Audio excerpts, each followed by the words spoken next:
But I gotta ask you as well. Last night, I went to the Bret Hart show. As I think I've only mentioned that about 75 times so far. Uh, it's fair to say that as great as he was, and as large as his fan base is, there aren't many people who like Bret Hart more than Bret Hart.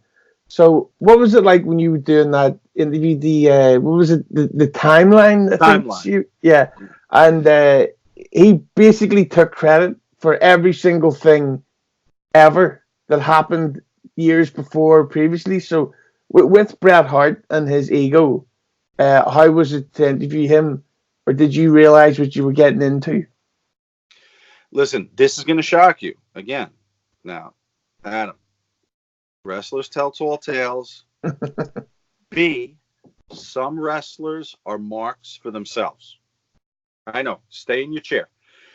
Um, but Bret takes his career. Bret takes the career of Bret Hart more seriously than anything.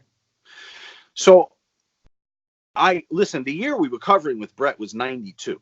People all said, "Oh, you should have done '97. You should have done Montreal." Fuck that. We've heard about it already. I wanted to hear '92 because that was the year that made Bret.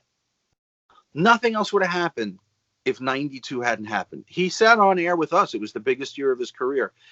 I wanted to hear about all those decisions and how he was told what was going to happen and what were the long-term plans. What did he have to politic at all? All that stuff was interesting to me.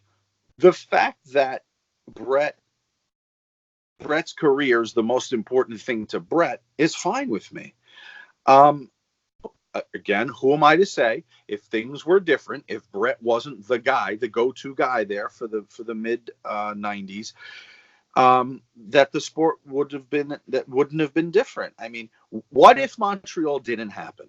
You could start there, okay? So if that friction with him and Shawn hadn't existed, if Montreal didn't have to happen, if he handed Vince the belt back, look at how much we probably wouldn't have had. You certainly wouldn't have had evil Vince McMahon, right? Because that was all born out of that. So if you didn't have evil Vince McMahon, how hot would the Austin fire have burned? You can start to question a lot of stuff that happened from '97 on because of Montreal. So Bret has some valid points.